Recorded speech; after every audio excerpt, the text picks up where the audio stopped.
Assalamualaikum warahmatullahi wabarakatuh. Alhamdulillah walhamdulillah falhamdulillah tsumma alhamdulillah ala kulli halin. Wassalatu wassalamu ala Rasulillah. Rabbi shrah li sadri wa yassir li amri wa hlul 'uqdatam min lisani yafqahu qawli. Amma ba'd.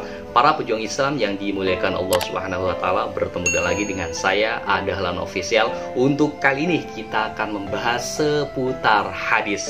Nah, mungkin teman-teman pernah dengar istilah carilah ilmu sampai ke negeri Cina, atau dalam kalimat bahasa Arabnya itu utlubul ilma walau bisin, yang artinya carilah ilmu sampai ke negeri Cina. Dalam ilmu hadis banyak sekali perdebatan tentang apakah ini hadis ataupun bukan. Oleh karena itu saya akan membedah utlubul ilma walau bisin. Yang pertama tentang jalur. Jalur atau periwayat hadis, sanad ya. Sanad ini adalah misalkan saya dari ini, dia dari ini, dia dari ini, dan dia dari Rasulullah SAW. Nah, hadis mencari ilmu, carilah ilmu sampai ke negeri Cina, itu mempunyai 4 jalur sanad atau 4 jalur periwayat. Oleh karena itu jalur yang pertama itu dari Ahmad bin Abdillah, dia dari Maslamah bin Al-Qasim. Maslamah dari Yakub bin Ishaq bin Ibrahim. Kemudian beliau juga dari Ubaidillah bin Muhammad Al-Firyabi. Dia dari Sufyan bin Unayyinah. Dia juga dari Al-Zuhri, dan Al-Zuhri dari Anas bin Malik. Tentunya kalau Anas dari Rasulullah SAW.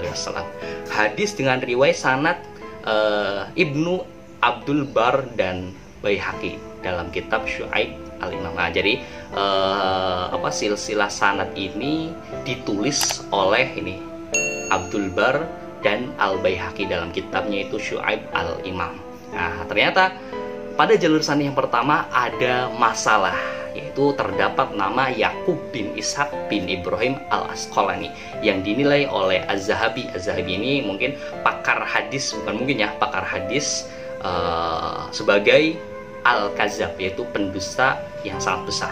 Jadi Yakub yang saya bold ini, nama yang saya bold ini, Yakub bin Ishaq bin Ibrahim adalah pendusta besar ya. Kemudian lanjut ke jalur yang kedua, yakni dari Al-Hasan bin Atiyah.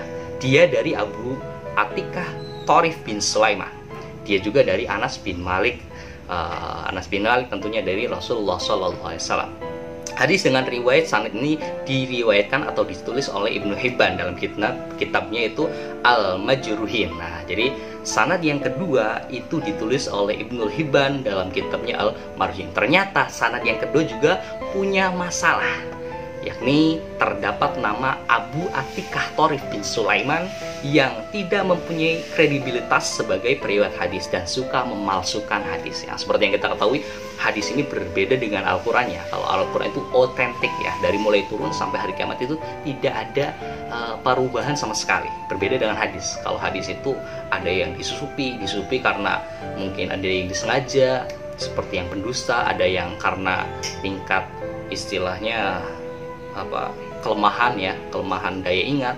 Pokoknya ketika ada suatu hadis itu kita bisa lihat dari sisi sahihnya itu berupa apakah perawinya itu mempunyai kekuatan pikirannya kuat, sikoh atau tidak, dan lain sebagainya.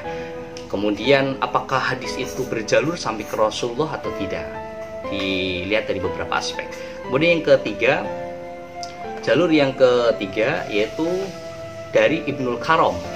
Dia dari Ahmad bin Abdullah Al-Juwaybari, dari Fadil bin Musa dari Muhammad bin Amr dan dari Abu Salamah. Dia juga dari Abu Hurairah dari Nabi Muhammad SAW. Hadis ini diriwayatkan oleh Ibnul Karom. Nah, jadi sanad ini tercantum dalam kitab Mizan karya Az-Zahabi. Ternyata pada sanad yang ketiga juga mempunyai masalah, yaitu terdapat nama Ahmad bin Abdullah Al-Juwaybari yang termasuk sebagai pemalsu hadis. Jadi dulu itu ada juga mungkin karena demi dunia, kemudian mereka memalsukan hadis. Kemudian jalur yang keempat dari Ibnu Hajar Al-Asqalani. beliau dari Ibrahim An-Nakahi. Ibrahim dari Anas bin Malik. Hadis dengan sanad ini diriwayatkan sendiri oleh Ibnu Hajar Al-Asqalani.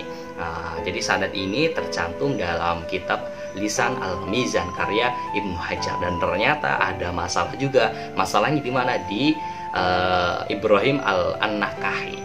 Sesungguhnya dia tidak pernah mendengar apapun dari Anas bin Malik. Nah, mungkin jadi sekali lagi hadis atau perkataan, jangan hadis ya, perkataan carilah ilmu sampai ke negeri Cina sebenarnya bukan hadis ya teman-teman, karena kita melihat dari 4 jalur ini semuanya itu dhaif atau lemah, bahkan ada yang dinilai dipalsukan ya. Jadi sekali lagi, jangan sekali-kali kita bilang carilah ilmu sampai ke negeri Cina adalah hadis. Mungkin kalau misalkan kita bilang mutiara, kata mutiara boleh. Misalkan seperti kata mutiara, carilah ilmu ke negeri Cina, itu diperbolehkan. Tapi jangan sekali-kali kita membilang hadis, karena ketika kita bilang hadis berarti kita bersandarkan dengan ucapan, tindakan, dan perbuatan Rasulullah. Padahal itu tidak. Ya, jadi berbohong atas sama Rasulullah. Jadi nggak boleh. Oleh karena itu, kesimpulannya apabila kata mutiara di atas untuk dijadikan semangat kita dalam mencari ilmu, maka diperbolehkan. Jadi seperti yang saya ucapkan, apabila kata mutiara utlubul ilma, carilah ilmu sampai ke negeri Cina itu sebagai tolak ukur, sebagai semangat kita dalam mencari ilmu, maka diperbolehkan. Asal kita tidak boleh menjadikannya sebagai hujah atau pedoman yang disandarkan kepada Nabi Muhammad SAW, yang dalam ini menyebutnya sebagai hadis. Semoga bermanfaat. Assalamualaikum warahmatullahi wabarakatuh.